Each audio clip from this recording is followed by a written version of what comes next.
Hello and welcome back to another command block video tutorial. Today's video we're going to be unleashing the powers of everybody's favorite bug-themed superhero. That's right, Bee-Man. No, not the bees! Not the bees! Ah! Today's video I'm going to show you how you can have the power to release your own swarm of bees to attack anything you want, as well as the ability to transform into a bee yourself. Better be ready to hear what all the buzz is about as we get into this video. To start off, we have the Bee Swarm ability. With this ability, you can simply hold up any piece of honeycomb to start spawning your own swarm of bees. And then, whenever you have an enemy, simply hold your honeycomb and the bees are going to attack it. And trust me, the longer you are holding this thing, the more bees you're going to have. This swarm is deadly. You can see how it's tearing apart this group of husks. It is really a killer ability.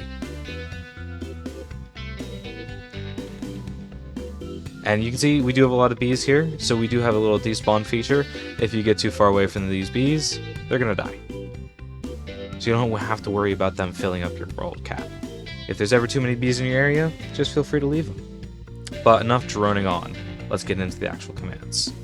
So for this part, we want to actually spawn them with this command. So this is going to be an execute command. It's checking, hey, do you have a honeycomb in your main hand? If so, summon a bee, name it your own.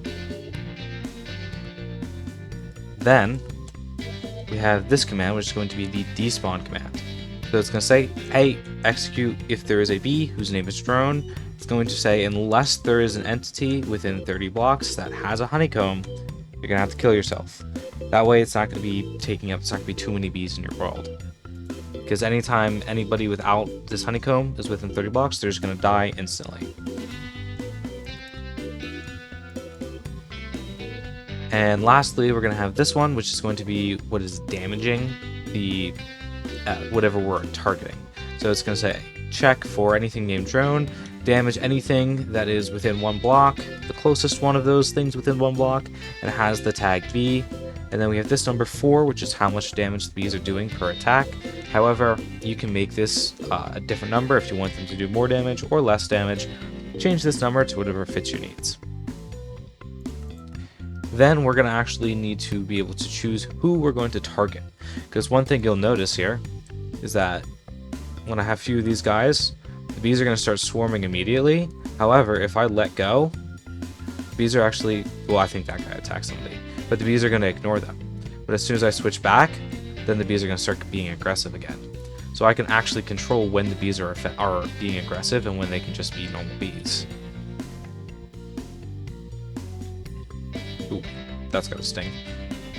But, as you can see, we actually have control over the swarm. For instance, I can even control, to an extent, which things that they're actually attacking. So I'm looking over here, they're going to attack these ones. If I start looking over here, they're going to attack these ones. They're actually going to be focusing on whatever targets I send them after. So you really do have control over your own swarm of bees with this cool set of commands.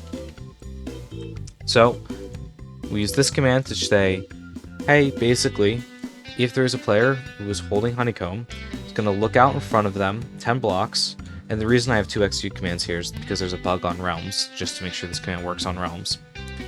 But if there is one this far away, basically it's going to say, hey, and it doesn't already have the tag B, and it's not already a B and it's not an item, add the tag B to it.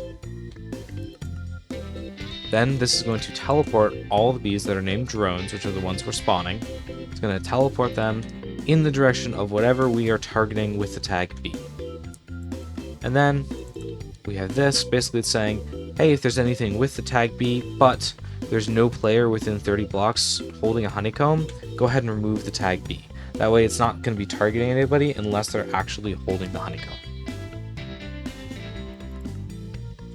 And that's pretty much it. It's only 6 commands just to have your own swarm of bees that you can control and make attack anything that you want. And like I said, if you bump up the damage, I mean, you can see how fast they can tear apart a group of enemies. But if you bump up the damage in that damage command, I mean, this is a devastating swarm that you have. But that's it for the first set of commands. Now, we are going to be able to... Yeah, that was fun. Oh, I don't know what that guy was about. Anyways, for the second set of commands, we're actually going to be able to become a bee. So, by simply holding any honey block, you can see I'm in third person now. I'm a bee.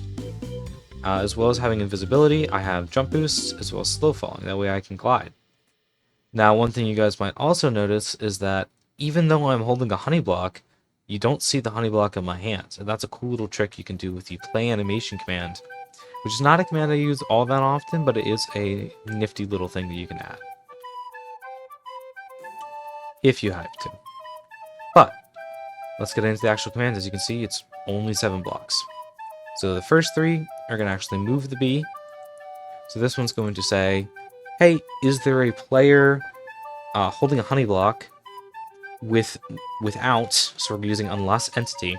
So unless there is already a bee within 3 blocks of the player, it's going to summon a bee named bee. The next command is simply going to teleport the bee. So it's going to say, hey, is there a player holding a honey block in their hand? If so, teleport the bee to their location facing forwards. That way the bee is always looking in the general direction that you're looking. It's not necessarily necessary, but it is a nice little thing that's going to just make it look a little cooler. And then finally here, we have the opposite. So it's going to say, is there a bee named bee? It's going to say, unless there is an entity within 3 blocks holding honey. So if there's no entity, it's going to run this command, which kills itself. So you can see here, as soon as I stop holding the honey, bee dies.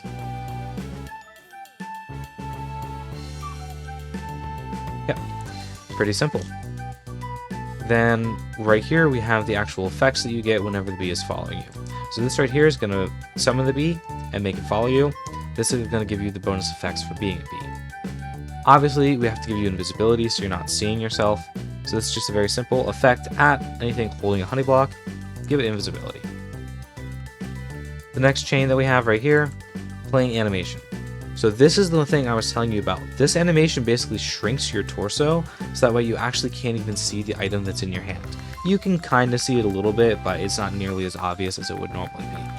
Basically, it's saying if there's a honey block in the player's hand, we're going to use the animation creeper swelling, which basically just shrinks your torso. And then we just have the letter I. You can put any letter here, doesn't matter. And then 1, and that's just the duration. Then we have simply 2 more effect commands. So this is the same command as the invisibility. It's just giving you jump boost. And this one is going to give you slow falling. And one thing that I did forget to mention, all the repeating commands are on a 0-tick delay, with the exception, of this command right here. So this is the one that's summoning the bees for the swarm. And just make sure this is on probably 20. You can make it lower, but if you have it too high, it's gonna summon way too many bees. But everything else is gonna be on a 0-tick delay. And all the chains are, of course, on a 0-tick delay. That's essentially it. I hope you guys enjoyed, and enjoyed a few of my bee puns that I did not script, which is why I probably bumbled over a few of them. And, you know, I'm sure that I forgot some of them. And yeah, you might be wondering, did I make this video purely for the sake of adding as many bee puns as I could into it? The answer is yes. And I didn't even include all of them because I'm not scripting this, and it's really hard to think of puns while trying to describe everything. But, you know, I thought my bee puns were decent. And if you think my bee puns are decent, you'll think my cheese puns are even cheddar. I'm sorry, that was not even good. Yeah, that was a swing and a Swiss. I need to leave these puns alone. Join my Discord.